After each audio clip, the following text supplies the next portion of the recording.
Hello my dear student, myself Manish Singh. और आज बात करेंगे हम third application of dimensional analysis की, और वो टॉपिक आपका है conversion of unit. Before starting the topic कुछ चीज़ें हम समझेंगे और बेसिक चीज़ें, उसके बाद हम धीरे धीरे टॉपिक पे आते हैं। तो लास्ट तक ज़रूर देखिए, तभी आपका पूरा कॉन्सेप्ट समझ में आएगा। ठीक है, तो बेटा हम जानते हैं, जैसे आप 1 मीटर इक्वल टू लिखते हैं 100 सेंटीमीटर। क्या लिखते हैं? 100 सेंटीमीटर। तो ये 1 और 100 क्या है? 1 और 100 एक न्यूमेरिकल वैल्यू है। मीटर और सेंटीमीटर क्या है? मीटर और सेंटीमीटर आपका बेटा क्या है? यूनिट है ना। लेकिन मीटर और सेंटीमीटर आपका एक फिजिकल क्वांटिटी जो कि आपका लेंथ होता है, इसका एक सिस्टम में, एसआई सिस्टम में उसका यूनिट मीटर होता है, और सीजीएस में क्या होता है बेटा? सेंटीमीटर होता है। यानी मीटर और सेंटीमीटर एक किस फिजिकल क्वांटिटी की बात कर रहा है? ये लेंथ, जो आप जानते हैं लेंथ एक फिजिकल क्वांटिटी है, उस फिजिकल क्वांटिटी का एसआई यूनिट मीटर होता है, और सीजीएस में क्या होता है? सेंटीमीटर होता है। तो यहाँ देखिए 1, यहाँ से 1 से 100 हो रहा है, यानी यहाँ से अगर आप यहाँ चलते हैं तो न्यूमेरिकल वैल्यू बढ़ रहा है, और मीटर से सेंटीमीटर आप देखें तो यूनिट हमारी छोटी हो रही। इसका मतलब ये है बेटा कि देखिए यहाँ पे न्यूमेरिकल वैल्यू इंक्रीज कर रहा है, 1 से 100 हो रहा है, लेकिन मीटर से सेंटीमीटर चलेंगे तो मीटर सेंटीमीटर हमारा क्या होता है बेटा? छोटा होता है। तो न्यूमेरिकल वैल्यू एक तरफ बढ़ रहा और यूनिट हमारी क्या हो रही? छोटी हो रही। या उसका उल्टा आप देख सकते हैं, अगर यहाँ से आप यहाँ चलेंगे 100 से 1, तो न्यूमेरिकल वैल्यू क्या हो रहा है बेटा? न्यूमेरिकल वैल्यू घट रही। सेंटीमीटर से मीटर यूनिट हमारी क्या हो रही है? बढ़ रही है, बड़ी। तो कहने का मतलब बेटा यहाँ से एक कॉन्सेप्ट यह आता है कि हमारा न्यूमेरिकल वैल्यू और यूनिट में एक रिलेशन होता है, और वो रिलेशन कैसा होता है? जस्ट उल्टा। आप देख रहे हैं कि अगर न्यूमेरिकल वैल्यू बढ़ रहा है तो यूनिट क्या हो रही है? घट रही है। इसका मतलब ये है कि न्यूमेरिकल वैल्यू और यूनिट एक दूसरे के रेसिप्रोकल होते हैं। आप कह सकते हैं इन्वर्सली प्रोपोर्शनल होते हैं। तो आप कह सकते हैं numerical value is inversely proportional to unit, है ना। कभी कभी एक नंबर में क्वेश्चन ये पूछा जाता है कि what is the relation between numerical value and unit, तो आप बोलेंगे numerical value always inversely proportional to unit. तो आप क्या कहेंगे? इस तरीके से आप इसको यहाँ बेटा लिख सकते हैं। यहाँ पे जब इस प्रोपोर्शनलिटी कांस्टेंट को हटाएंगे तो एक अनदर कांस्टेंट आएगा। सो n इजकल टू लिख सकते हैं कांस्टेंट अपॉन u, और ऐसे लिख सकते हैं कि एन यू इजकल टू क्या हो जाएगा? आपका कांस्टेंट हो जाएगा। तो आई होप यहाँ समझ में आया कि बाकी वैसे आप बहुत बार लिखते थे कि ये 1 मीटर इजकल टू 100 सेंटीमीटर, लेकिन मैंने क्या किया, यहाँ से एक कॉन्सेप्ट आपको दे दिया कि न्यूमेरिकल वैल्यू और यूनिट में एक रिलेशन होता है, और रिलेशन कैसा होता है? इन्वर्सली प्रोपोर्शनल होता है, या एक दूसरे के उल्टे रिलेशंस में होते हैं। ठीक है, तो ये क्वेश्चंस पूछा जाता है कि what is the relation between numerical value and unit. 1 marks पे क्वेश्चन आपसे पूछा जा सकता है। फिर हम बात करते हैं बेटा, अगर ध्यान से इस रिलेशन को देखें, अगर इस ध्यान से इस रिलेशन को देखें तो 1 मीटर इजकल टू 100 सेंटीमीटर लिखा गया है ना। तो हम मान लेते हैं ये क्या आपका है? पहला न्यूमेरिकल वैल्यू। मीटर क्या है? पहला यूनिट U1, और ये मानते हैं N2 है सपोज दैट, और ये क्या आपका है? U2 है। तो आप लिख सकते हैं कि N1 U1 equal to watt? N2 U2। ये आपका हो जाएगा। इसका मतलब क्या है कि ये आप ध्यान से देखें, ये दोनों भले ही अलग अलग सिस्टम में, ये दोनों भले ही अलग अलग सिस्टम में मीटर सेंटीमीटर, लेकिन एक ही फिजिकल क्वांटिटी का है ना, वो एक ही फिजिकल क्वांटिटी के, ये भले ही अलग अलग सिस्टम में हैं, लेकिन आपस में क्या है? ये इक्वल्स है। देखिए N1 U1 N2 U2, ये मीटर आपका एसआई सिस्टम में है, ये सारी चीज़ें सीजीएस सिस्टम में है। ये भले ही अलग अलग सिस्टम में है, लेकिन अलग अलग होते हुए आपस में क्या है? इक्वल है, क्योंकि ये किस फिजिकल क्वांटिटी के हैं? ये आपका लेंथ फिजिकल क्वांटिटी का है।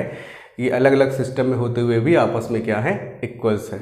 इस कॉन्सेप्ट का हम यूज करने वाले आगे। ठीक है, तो आई थिंक आपको क्लियर हो गया।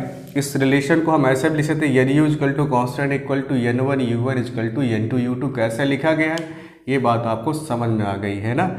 तो क्वांटिटी वही है, देखिए 1 मीटर इजकल टू 100, क्वांटिटी नहीं चेंज हो रही, उस फिजिकल क्वांटिटी जो आपका लेंथ है उसका जो क्वांटिटी बदल नहीं रही है वही है 1 मीटर इजकल टू 100। ये आपका एसआई सिस्टम में, ये आपका सीजीएस सिस्टम में, अलग अलग सिस्टम में होते हुए भी आपस में ये क्या है, इक्वल्स है।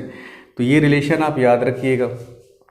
अब हम मानते हैं सपोज दैट एक फिजिकल क्वांटिटी पी है, सपोज दैट एक फिजिकल क्वांटिटी पी है, उसका एक सिस्टम में, कोई भी फिजिकल क्वांटिटी लेते हैं सपोज दैट, उसका एक सिस्टम में न्यूमेरिकल वैल्यू n1 है, यूनिट उसका u1 है, सपोज दैट। दूसरे सिस्टम मान लीजिए या सीजीएस सिस्टम मान लीजिए या कोई भी सिस्टम, यहाँ पे उसका न्यूमेरिकल वैल्यू n2 है और यूनिट क्या है, u2 है। सपोज दैट एक फिजिकल क्वांटिटी हमने लिया है, उसका एक सिस्टम में न्यूमेरिकल वैल्यू n1 है, यूनिट u1 है, दूसरे सिस्टम में n2 है, न्यूमेरिकल वैल्यू n2 है और यूनिट u2 है। फिर मैंने क्या बताया, अगर एक ही फिजिकल क्वांटिटी का अलग अलग सिस्टम में भले ही है लेकिन आपस में क्या होंगे, वो इक्वल्स होंगे, तो इसका मतलब आप इनको इक्वल कर सकते हैं ना। अब आप ध्यान दीजिए, अगर हम मानते हैं इस यूनिट u1 का डायमेंशनल फार्मूला हम सपोज दैट करते हैं n1 इक्वल टू, इसका डायमेंशनल फार्मूला हम मानते हैं कि क्या है, m1 power a, l1 power b, t1 power c। इसका हम क्या मानते हैं, n2, ये आपका है n2, m2 power a, l2 power b and t2 power c। ठीक है, सपोज दैट कि यूनिट u1 है और उसका डायमेंशनल फार्मूला ये लेट किया गया है और u2 का ये आपका है। ठीक, एक फिजिकल क्वांटिटी का numerical value n1, unit u1, दूसरे सिस्टम में n2 u2। हम मान लेते हैं u1 का डायमेंशन, भाई डायमेंशनल फार्मूला आप फिजिकल क्वांटिटी से भी निकाल सकते हैं और उसके यूनिट से भी निकाल सकते हैं। यूनिट का मान लीजिए इससे हमने ये निकाला और u2 का सपोज दैट ये। ठीक है, अब फिर मैंने क्या बताया आपको कि एक ही फिजिकल क्वांटिटी के अलग अलग सिस्टम में भले ही हैं लेकिन वो आपस में क्या होंगे, इक्वल होंगे ना। तो आप बेटा लिख सकते हैं कि this implies that n1 m1 power a, l1 power b, t1 power c equal to n2 m2 power a, l2 power b, t2 power c। बात समझ रहे? तो यहाँ से क्या हो जाएगा, यहाँ से एक फार्मूला डेवलप हो जाएगा, this implies that n2 is equal to n1 लिख सकते हैं, और ये हो जाएगा m1 अपान m2 की power a, l1 upon l2 की power b and t1 upon t2 power c। ये हो जाएगा। इस फार्मूले का हम यूटिलाइजेशन करेंगे फॉर कन्वर्जन ऑफ यूनिट।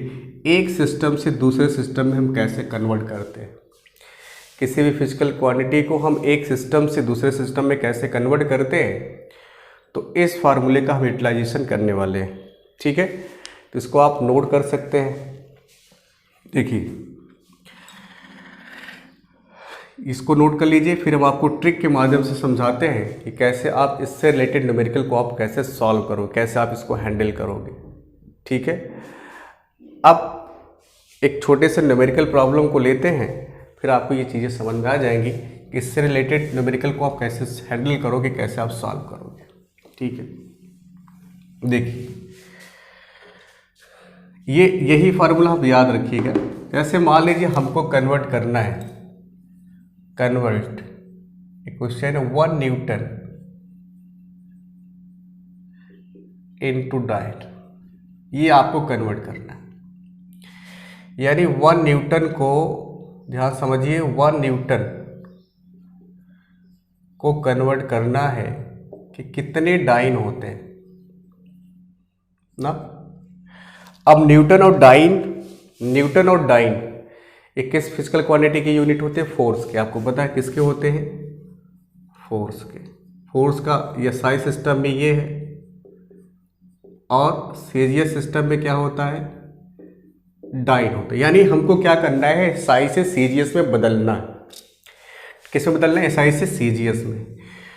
तो ध्यान दीजिए, ये मान लीजिए आपका क्या है, ये N1 गिवन है, ये तो U1 आपको पता है, यानी हमको कि यहाँ पे क्या निकालना है, N2 निकालना है। अब तो फार्मूला आप यही लिखेंगे, कैसे लिखना है, N2 इजिकल टू N1। अब ये जो फार्मूला M1 अपान M2, ये जो फार्मूला कैसे बनाएंगे, ये फार्मूला हमेशा फिजिकल क्वांटिटी को आप देख करके बनाएंगे। फिजिकल क्वांटिटी हमारा क्या है, फोर्स, तो फोर्स का डायमेंशन फार्मूला होता है mLT पावर -2। तो ये चीज़ आप इससे देख के बनाएंगे। देखिए इसमें मास है तो आप क्या लिखेंगे, M1 अपान M2, पावर 1 है 1 लिखेंगे, फिर L है तो L1 अपान L2, पावर कितनी है 1 लिखेंगे। ये चीज़ें आप इस फिजिकल क्वांटिटी को देख करके ही लिखेंगे। टाइम T1 अपान T2, पावर यहाँ पे क्या है -2। मान लीजिए सपोज दैट अगर फोर्स के फार्मूले में L नहीं होता तो अब यहाँ पे L नहीं लिखते, T नहीं होता सपोज दैट तो T नहीं लिखते। तो इस तरीके से पहले आप इस फार्मूले में बना लेंगे। उसके बाद क्या करेंगे, जिस सिस्टम में कन्वर्ट करना होगा, हमेशा ध्यान रखिएगा फार्मूला आप ऐसे ही लिखेंगे, जिस सिस्टम में कन्वर्ट करना होगा वो हमेशा उसको आप नीचे मानिएगा। यानी हमको क्या करना है, किस में बदलना है, CGS में, यानी M2 L2 T2 ये किस में हो गया आपके CGS में, यानी ऊपर क्या होगा M1 L1 T1 किस में होगा, SI में। अगर आपको CGS से SI में बदलना है तो SI नीचे CGS ऊपर। एक आपको समझा रहे, कोई कंफ्यूजन नहीं होगा आपको कभी भी कन्वर्ट करने में। और फार्मूला ऐसे निकला N2 इजिकल टू N1 कितना है यहाँ पे 1। अब M1 SI सिस्टम, मास SI सिस्टम में क्या होता है किलोग्राम, मान लीजिए 1 किलोग्राम, ठीक है। और M2 CGS में क्या होता है, M2 CGS में क्या होता है 1 ग्राम, पावर 1। लेंथ SI में 1 मीटर, L2 CGS में 1 सेंटीमीटर। टाइम का वही होगा सेकेंड अपार 1 सेकेंड, एंड पावर क्या होगा -2, इसका कोई मतलब नहीं। तो N2 इजिकल टू हो जाएगा 1। अब 1 किलोग्राम में होता है 1000 ग्राम अपान 1 ग्राम। 1 मीटर में होता आपका 100 सेंटीमीटर अपान 1 सेंटीमीटर। कैंसिलेशन हो जाएगा इसका, तो ये हो जाएगा 10 to power 3 into 10 to power 2। So N2 equal to आ गया 10 टू पावर 5। तो कहने का मतलब यहाँ इस N2 की वैल्यू हमने क्या निकाला 10 टू पावर 5। तो आप समझ सकते हैं, आप कह सकते हैं कि 1 न्यूटन में कितने डाइन होते, तो आप बोलेंगे A1 न्यूटन में 10 टू पावर 5 डाइन होता है। तो क्या ये आपको दिख रहा है, नहीं दिख रहा है, चलिए 10 टू पावर, ये ठीक है, हमने लिखा है 10 to power 3 into 10 to power 2, और ये हो जाएगा आपका क्या 10 टू पावर 5, यहाँ लिख देते हैं, ठीक है। तो आपको समझ में आ गया आई थिंक कि ये कैसे कन्वर्ट करना है। बहुत ध्यान देना है। सबसे पहले आप देखिए कि फिजिकल क्वांटिटी क्या है या यूनिट क्या है, उसके हिसाब से आप पहले ये लिख लीजिए, ठीक है। N2 इजिकल टू N1 ये लिख लीजिए, जितनी पावर M के पास होगा उतनी पावर यहाँ पे लगाना है, जितनी पावर L का रहेगा वहाँ तो इतना लगाना है, ठीक है।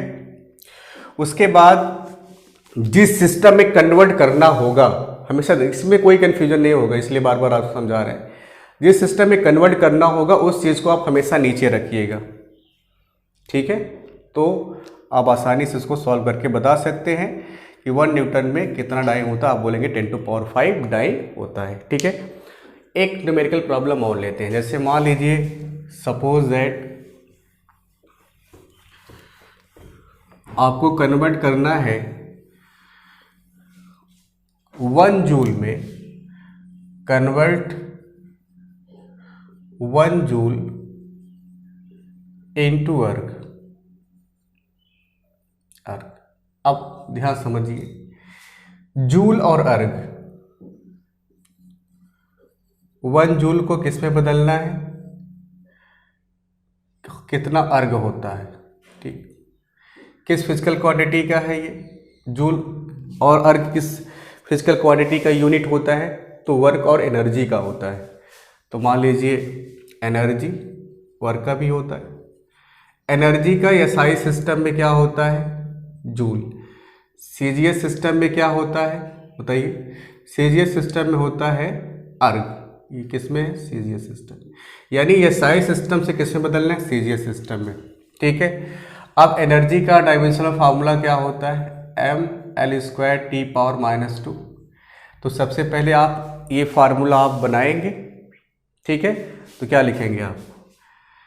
N2 = N1। हमेशा यही फार्मूला आप सेलेक्ट करेंगे। अब इसको किस तरीके से लिखना है?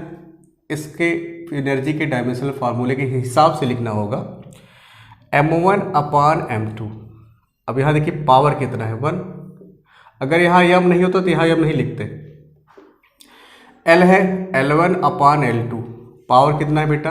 यहाँ 2 है तो 2 लिखेंगे। T1/T2। पावर यहाँ पे कितना है? -2 लिखेंगे। अब हमें बदलना है सीजीएस में, तो जिसमें बदलना होगा, जिसमें कन्वर्ट करना होता है, यानी वो हमेशा समझिए नीचे रहेगा सीजीएस में। यानी आपका जो M2 L2 T2 है ये आपका सीजीएस में रहेगा और ऊपर वाला किस में रहेगा? एसआई में। अब N1 कितना गिवन है आपका? यही निकालना है। तो ये N1 हो जाएगा। N1 कितना गिवन है? 1। M1 एसआई में 1 kg, M2 ग्राम में तो 1 ग्राम हो जाएगा, चूँकि नीचे वाला सब सीजीएस में है। L1 1 मीटर, 1 सेंटीमीटर है ना, और यहाँ पे स्क्वायर है। T1 1 सेकेंड और ये 1 सेकेंड। पावर -2। ये कैंसिलेशन, कोई मतलब नहीं इसका। यहाँ पे क्या हो जाएगा? ये 1 किलोग्राम = 1000 ग्राम अपॉन 1 ग्राम। यहाँ क्या होगा? 100 centimetre upon centimetre and power 2। ठीक है। तो यहाँ पे ग्राम तो कैंसिलेशन हो जाएगा। ये हो जाएगा 100 इंटू 100 मल्टीप्लाई भी क्या हो जाएगा? तो आप कर सकते हैं कि 10⁴ हो जाएगा। तो 10⁴ 10⁻³ हो जाएगा 10⁻7। इसको 10⁻³ लिख सकते हैं। ठीक है। इसको आप क्या लिख सकते हैं? 10⁻³ सिंपली लिख सकते हैं। और 10⁻³ और 10⁻4 मल्टीप्लिकेशन करेंगे 10⁻7 आ जाएगा। तो इसका मतलब आप कह सकते हैं कि 1 जूल में कितना अर्घ होता है? 10⁻7 अर्घ होता है। इस तरीके से आप क्या कर सकते हैं? इसको बदल सकते हैं। एक सिस्टम से दूसरे सिस्टम में आप इसको कन्वर्ट कर सकते हैं। तो आई थिंक आपको समझ में आया होगा कि how will you convert the one system to another system. जैसे मान लीजिए आपसे कहता कि 1 अर्घ को, सपोज दैट 1 अर्घ को बदलिए किस में? आपसे कहता कि 1 अर्घ को आप बदलिए जूल में। कितने जूल होते हैं? सपोज दैट, है ना। यानी सीजीएस से किस में बदलना है? सीजीएस से बदलना है एसआई में। अगर सीजीएस से बेटा एसआई में बदलना है तो फिर क्या करना पड़ेगा? कुछ नहीं करना है। तो एसआई वाला क्या रहेगा? इस फार्मूले में एसआई क्या रहेगा? नीचे। तो N2 फार्मूला वही N2 ही चलेगा। N2 = N1 M1/M2। देखिए पावर 1, फार्मूला ऐसे ही लिखना L1/L2 पावर 2 T1/T2 पावर -2। अब जिसमें कन्वर्ट एसआई में कन्वर्ट करना है, यानी एसआई वाला हमेशा नीचे रहेगा। जिसमें कन्वर्ट करना होगा वो हमेशा नीचे रहेगा। यानी ये आपका अब किस में रहेगा? एसआई में। और ये किस में रहेगा? आपका सीजीएस में। तो फिर क्या हो जाएगा? N1 की वैल्यू यहाँ पे फिर क्या हो जाएगी? 1।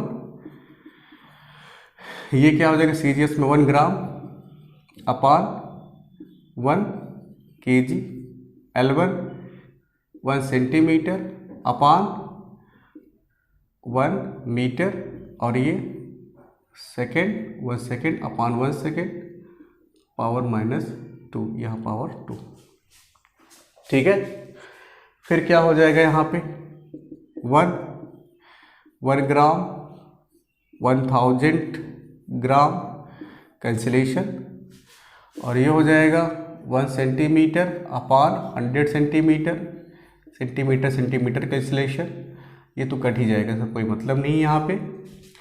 तो जाएगा 10⁻³ ऊपर जाएगा 10⁻−3। 10 ये 2 है और 10⁻2 ऊपर जाएगा 10⁻−2। 10⁻−2 का स्क्वायर है तो जाएगा 10⁻−4, यानी 10 आ गया -7। तो 1 अर्ग में कितना जूल हो जाएगा? 1 अर्ग में आपका हो जाएगा 10 टू पावर इन 1 अर्ग आप कह सकते हैं 10 टू पावर -7 जूल। ये आप इस तरीके से कन्वर्ट कर सकते हैं। आई थिंक आपको समझ में आ गया होगा कैसे सिस्टम से दूसरे सिस्टम में कन्वर्ट करना है डियर स्टूडेंट। तो ये आज का टॉपिक मेरा यही था और आई थिंक आपको सब समझ में आ गया होगा कि कैसे कन्वर्ट करना है एक सिस्टम से दूसरे सिस्टम में। ध्यान क्या रखना है, फार्मूला बनाना सीख जाएंगे, N2 = N1 फिजिकल क्वांटिटी के हिसाब से बना लेंगे। उसके बाद जिस सिस्टम में कन्वर्ट करना होगा उसको आप हमेशा नीचे रखेंगे। उससे क्या होगा कि आपको कोई भी कन्फ्यूजन नहीं हो, कभी भी कोई कन्फ्यूजन नहीं होगा इस तरीके से प्रॉब्लम को सॉल्व करने के लिए। ठीक है, तो आई थिंक ये वीडियो आपको समझ में आया होगा। और आने वाला वीडियो एक वीडियो अब चूँकि डायमेंशनल एनालिसिस पूरा आपका ख़त्म हो गया है, अब इस डायमेंशनल एनालिसिस पे एक वीडियो आपका आएगा कंपटीशन कॉर्नर पे। मतलब कंपटीशन के क्वेश्चन कैसे पूछे गए हैं इससे इस पूरे डायमेंशनल एनालिसिस पे एक छोटा सा वीडियो उस पर होगा और वो वीडियो इसके बाद जस्ट आएगा। ठीक है, आई थिंक आपको सब समझ में आया होगा। ओके डियर स्टूडेंट, पढ़ते रहिए अच्छे से और स्वस्थ रहिए, मस्त रहिए। Thank you.